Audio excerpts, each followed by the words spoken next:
The stranger's grisly features could scarcely be made out in the light of a sparking whetstone.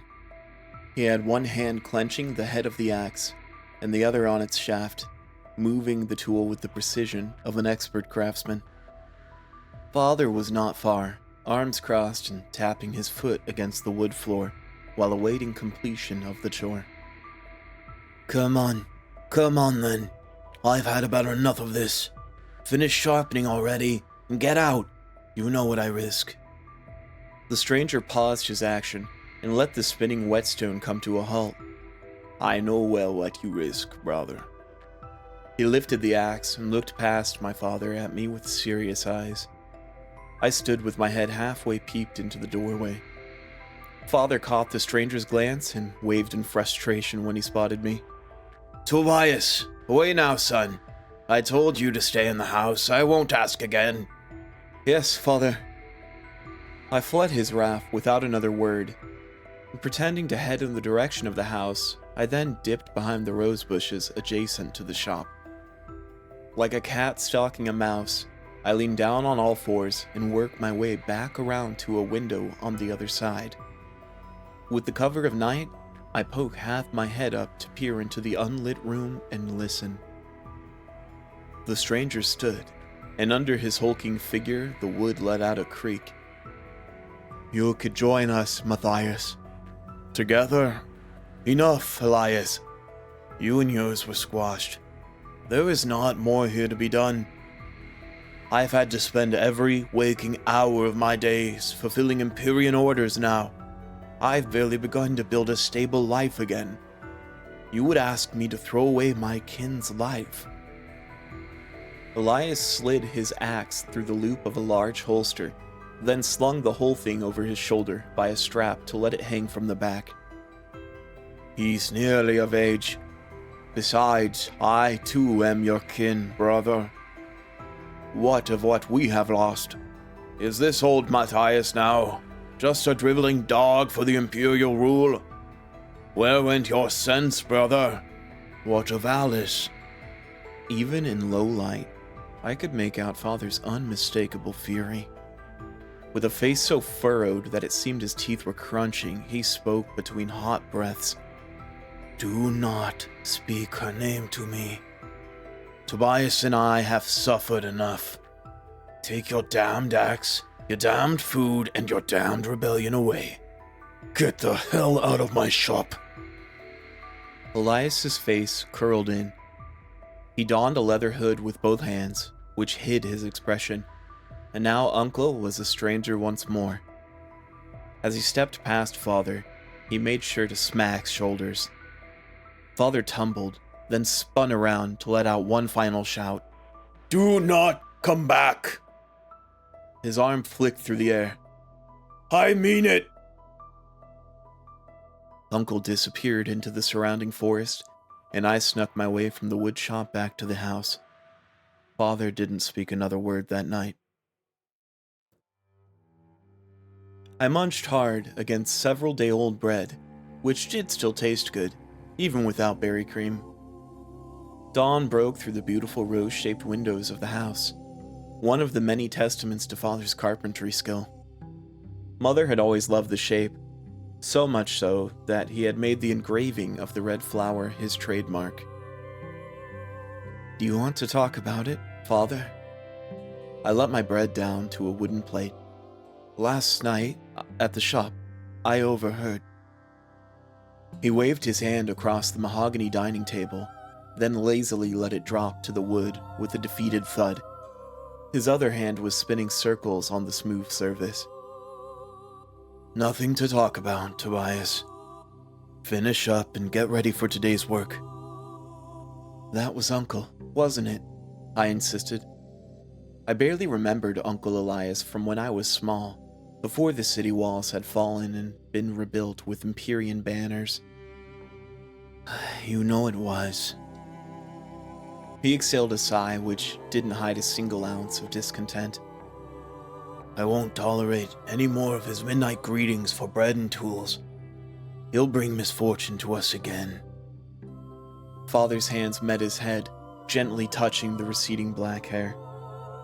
He began to rub his temple for a moment. "We'll speak of Uncle no more. He's a dangerous man to bring up. You needn't know more." Father unlatched his hatchet and spun the handle side to face me. "Get a start on lumber outside. Don't forget your cloak. The city seers say this winter is going to be a cold one." "Yes, Father." I dare not push his temper. Father could be just as explosive as he might be wise. Grabbing the hatchet and taking one more huge bite out of the bread, I had made my way outside to our log reserves.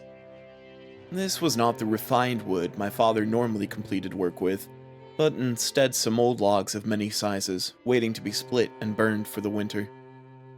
The sharp edge of the hatchet came down with singular ease, splitting the log into 2 clean halves. Gathering the pieces, I prepared to repeat this once more with each half. I'd always admired the craftsmanship of the tool.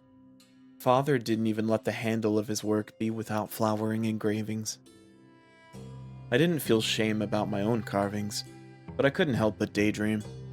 If only Father could take more time for my apprenticing. Why did he always have to be so damn busy? The next swing came down, felling the half log in the same manner as before. The force sent one piece flying to the side, landing directly at the feet of 4 armored men. The sudden realization of unexpected company brought a shock to my attention, and I flinched back. "Who are you?" I declare, leaning backwards with less than courageous posture. The men wore a mix of sharp and rugged looks, each held spears with jagged edges. They were dressed in well-kept leathers, over which draped the dark burgundy colors of Imperian symbology. "Where your manners, boy?" barked the biggest one. "Don't you know an Imperian when you see one?" These were city enforcers, the kind who managed the jails. I had seen their like on a few rare trips to the stony city of Mossfall. They were rarely considered real guards due to their less than favorable reputation. More like overarmed tyrants for the nobles. It was then that I noticed the clanging shackles on their belts. Wide-eyed, I could feel my heart beginning to pound. "Relax there, wood boy," sneered another. "We've just come for a talk about some fellows we've heard who like to come and go here." His smile was more fake than a counterfeit coin, betraying their lies. The front door of the house slammed open with a shattering force. "Tobias!" yelled Father from the door. "Run, son! The forest! Now go!" All I could think about was staying to help Father, but on the contrary, all my body could do was run. The fear was damning. The men were already charging with their spears and shackles. Nearly tripping over one of the split logs, I raced as fast as I could into the surrounding woods. Past the rose bushes and around the shop, a glance backwards revealed the fanged tip of a spear, which was slowly gaining. The soldiers seemed to be enjoying the chase. Step after step, I broke ground, but the trees were thin and spread surrounding where I lived, making it hard to break any line of sight or make any real gains over the pursuer. The terrain was not particularly treacherous until deeper off the property. This did me no favors now. Father's hatchet was clenched in a death grip while I ran. Should I turn and fight? I was almost sure I would die if I did. The son of a carpenter was no soldier, and I knew it. The chase went on for several minutes. "Come on now, fight me, wood boy," taunted the insidious man. We went deeper and deeper into the woods, until my footing finally gave way to muddy earth at the edge of a creek. I slipped straight into the shallow water. The spear was already a breath away from my chest by the time I looked up. He slowly dug in until just the tip drew blood. I was too afraid to do a thing. I damned myself for not trying to move. No more woodwork, no more Father, and no revenge for Mother. The grinning soldier let out a wicked cackle as he brought the spear back in an exaggerated motion. I closed my eyes. But the stab never came.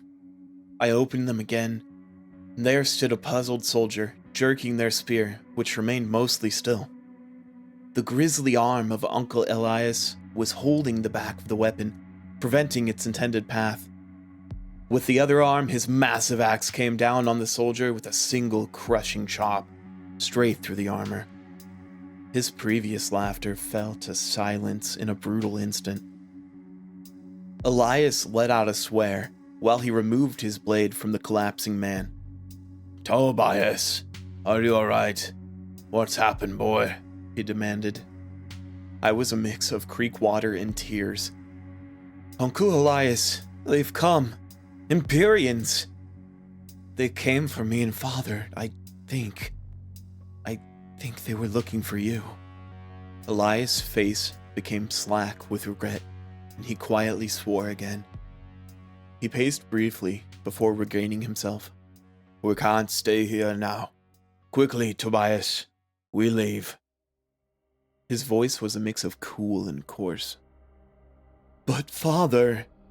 I finally found strength and stood to my feet to protest, soaked. "They have him now, Tobias. There isn't anything we can do." "I'll go back," I pleaded. "I can..." Elias' hand whipped across my face with a cracking slap, and as I recoiled, he gently caught me by the shoulders. His eyes were silky, and an expression more serious than ever met my own. He spoke slowly. "They have him. You're going to come with me, boy. I have friends, people who can help, but there is nothing we can do for your father right now. Do you understand?" I barely nodded. He helped stand me straight and heartily patted me with a half smile. Elias paced back to the body, and his hands quickly moved about. Blood was now mixing into the creek water. He retrieved a long, sheathed dagger from the soldier's belt, and then handed it to me. "Keep this, and follow." The shock was deep, but the strike Elias delivered a moment ago had been deeper. I felt the cheek pain and walked. In mere seconds, the loss of everything began to settle in. Yet, now was no moment to mourn. All I could do was follow Uncle through morning, afternoon, and even into dark as we walked, and then walked further. I strode forward like a lost animal unto uncertainty, praying that Uncle had something planned. Anything. I had to get father back.